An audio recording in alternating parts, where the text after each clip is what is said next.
Hi, I'm James Hamilton from Stumpy Nubs Woodworking Journal. Should you use air-dried or kiln-dried lumber in your next woodworking project? What's the difference, other than one is dried in the air and another in a kiln?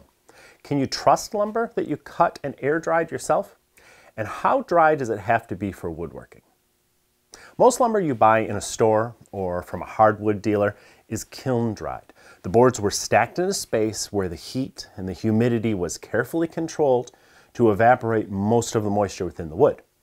While air drying may take months or years to bring the moisture content down to a workable level, kiln drying can do it in weeks or even days. But what is a workable level? For most furniture, 6 to 8% moisture content is a good range to shoot for. Now, does that mean that 6 to 8% of your board is still water? No. Moisture content is one of the many terms invented to make woodworking more confusing, like board feet and pre-drilling. When we're talking moisture content, we're actually talking about the water weight, not the water volume. Theoretically, a board that is completely dry will have 0% moisture content, but when it was freshly cut from the tree, it may have been 200% or more. That obviously doesn't mean that the tree was 200% water. That'd be impossible. No, it means the wood weighed twice as much when it was green as it did when it was completely dry. So a board with 6 to 8% moisture content weighs 6 to 8% more than a board with 0 moisture content. So why is 6 to 8% the magic number? Because modern furniture usually lives in modern homes, where climate is controlled by modern HVAC systems. If you build a piece of furniture with wet wood, it will soon dry and twist and split apart as it acclimates to the moisture in the air around it. But wait a minute. If you walk over to your thermostat right now, it's going to tell you the humidity level in your modern climate-controlled house is about 35%, not 6 to 8%. Well, that's because arborists and meteorologists, or whatever you call them, use two different standards. Relative humidity measures the amount of water vapor in the air compared to how much it can hold at a specific temperature. It's a whole different ball game from the weight of water in wood.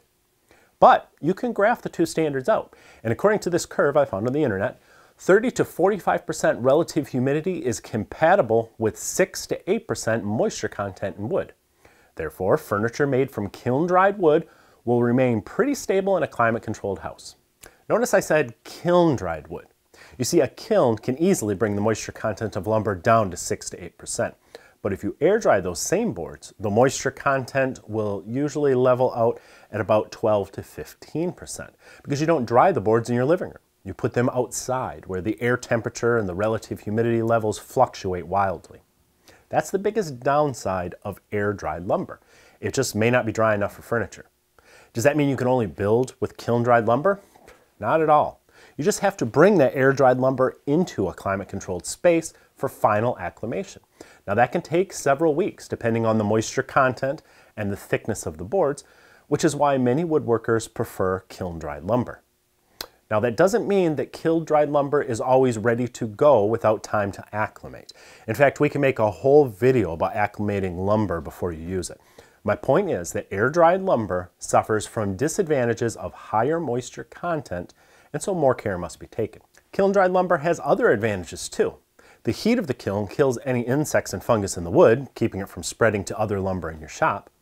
And kiln-dried lumber will also remain a little more stable, being affected by fluctuations in humidity less because of a phenomenon called sorption hysteresis.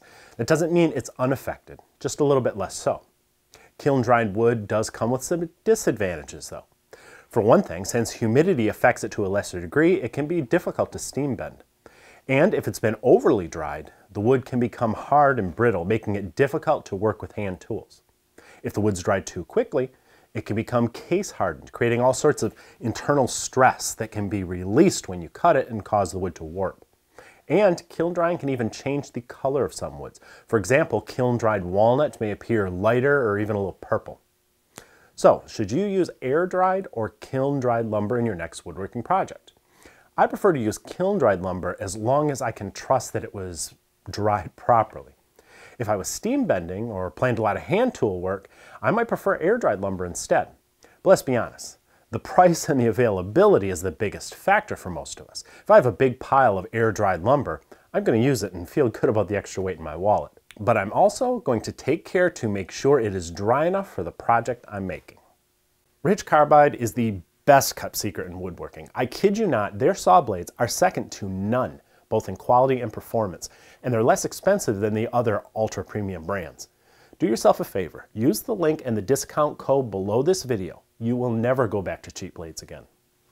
Wait, don't go yet. If you're new here, please subscribe and remember to ring the bell. I would really appreciate that. Give us a thumbs up, or better yet, leave us a comment. I always read them. And be sure to check out the latest issue of Stumpy Nubs Woodworking Journal. It's always packed with tips, tricks, and tutorials designed to make you a better woodworker.